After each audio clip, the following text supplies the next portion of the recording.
Olá, eu sou Giovana Jaques e essa é a Bíblia em Histórias Vivas. Continuamos mergulhando na palavra a cada dia aí, né? Uma história cheia de vida, trazendo vida e transformação aos nossos corações. E hoje nós entraremos nos capítulos 25, 26 e 27 de Números. Nós estamos nas planícies de Moabe, o Jordão está logo ali.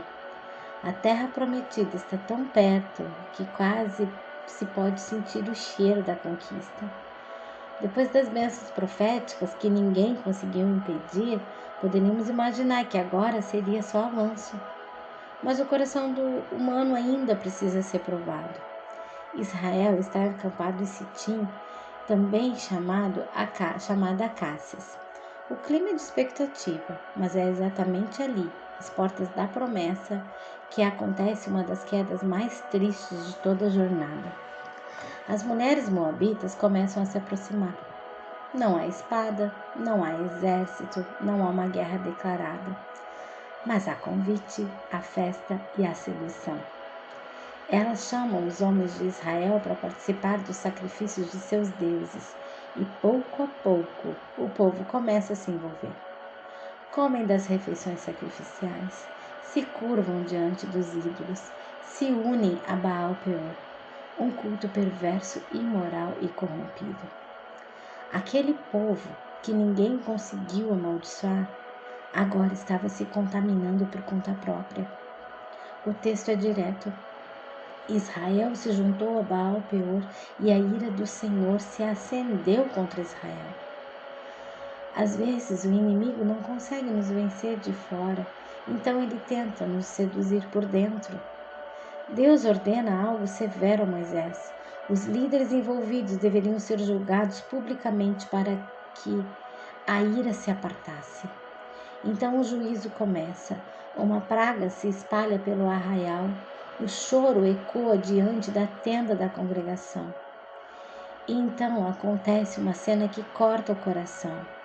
Um homem israelita, Zinrim, filho de Salu, traz publicamente uma mulher midianita, filha de Zur, para dentro da tenda. Diante de Moisés, diante do povo que chorava, diante do tabernáculo, era uma afronta aberta, era desprezo escancarado pela santidade de Deus. E naquele momento, Finéias, filho de Eleazar, neto de Arão, se levanta.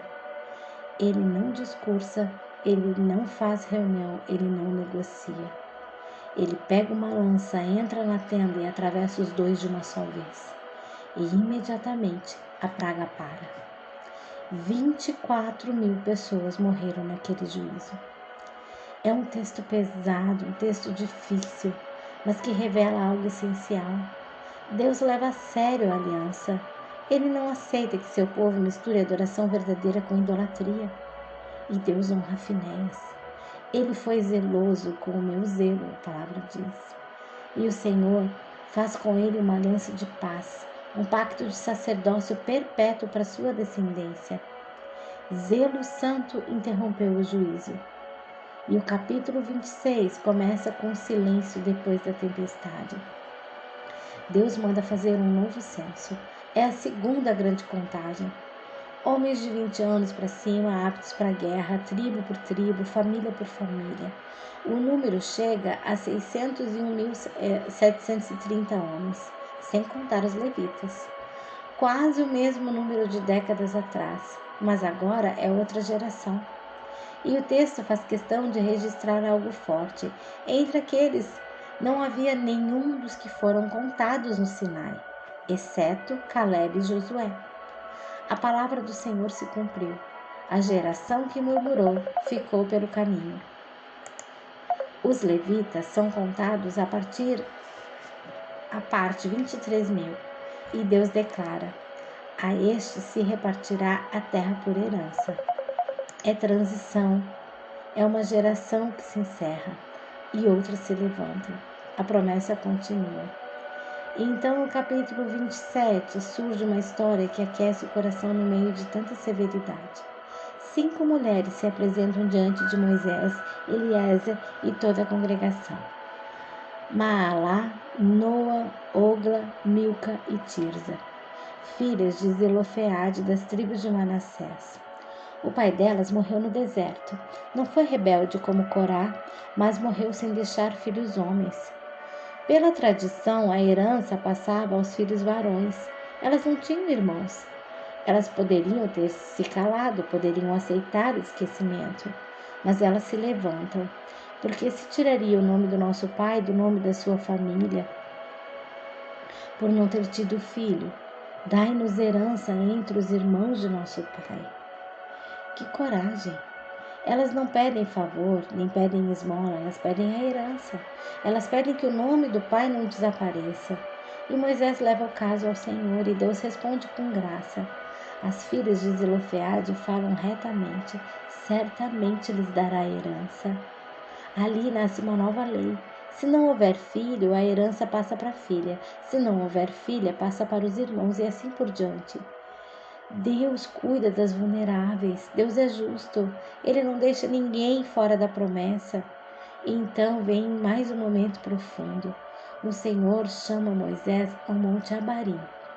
Sobe ao monte e vê a terra que dei. Sobe ao monte e vê a terra que dei aos filhos de Israel.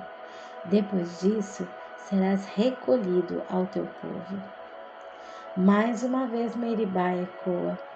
Moisés verá a terra, mas não entrará. E o que ele faz? Ele não reclama, ele não discute, ele não pede reconsideração. Ele apenas ora. Senhor, Deus dos espíritos de toda a carne, põe um homem sobre essa congregação para que o povo do Senhor não fique como ovelhas que não têm pastor. Que coração! Ele não pensa em si, ele pensa no povo e Deus responde. E ele diz: toma Josué, filho de Nun, homem em que está o Espírito, e impõe-lhe as mãos. Moisés chama Josué diante de Eliezer e de toda a congregação, impõe as mãos, transfere parte de sua honra, comissiona um novo líder. A liderança continua, a promessa continua, o plano de Deus não para porque um homem sai de cena. Esses capítulos são cheios de contrastes. Pecado grave e juízo, zelo santo que salva, uma geração que se encerra e outra que se levanta, justiça para as mulheres que poderiam ficar sem herança, um líder que se despede com humildade. E no meio de tudo isso nós vemos Jesus. Como Finéias interrompeu a praga com a sua lança, Jesus interrompeu a praga do pecado com o seu próprio corpo transpassado na cruz. Ele é o sumo sacerdote eterno com uma aliança de paz perpétua. A nova geração que se prepara para entrar na terra aponta para um novo povo em Cristo. As filhas de Zelofeade recebendo herança nos lembram que em Jesus todos recebem herança, não por mérito, mas por graça. E Josué, cujo significa Salvador, aponta para o nosso maior Josué, Jesus, o pastor que não nos deixa como ovelhas sem direção, o líder cheio do Espírito que nos conduz ao descanso prometido. Que lições maravilhosas para o nosso coração. O pecado contamina, mas arrependimento e zelo santo interrompem o juízo. Deus cuida dos vulneráveis porque sua justiça é amor. Transições fazem parte do plano de Deus. Então, transições fazem parte do plano de Deus. Confie no novo que Ele levanta. Peça direção como Moisés pediu. Moisés pediu dar-nos um pastor e Deus responde. Essa é a Bíblia em Histórias Vivas. No próximo encontro continuaremos rumo à Terra Prometida com mais instruções, mais promessas e mais amor do Pai. Que o Senhor nos dê esse zelo santo, que nos faça sensíveis à sua santidade, que nos ensine a defender o que é puro e a confiar nas transições que Ele conduz. E que Ele enche os nossos corações de paz, de coragem e gratidão em cada passo dessa caminhada.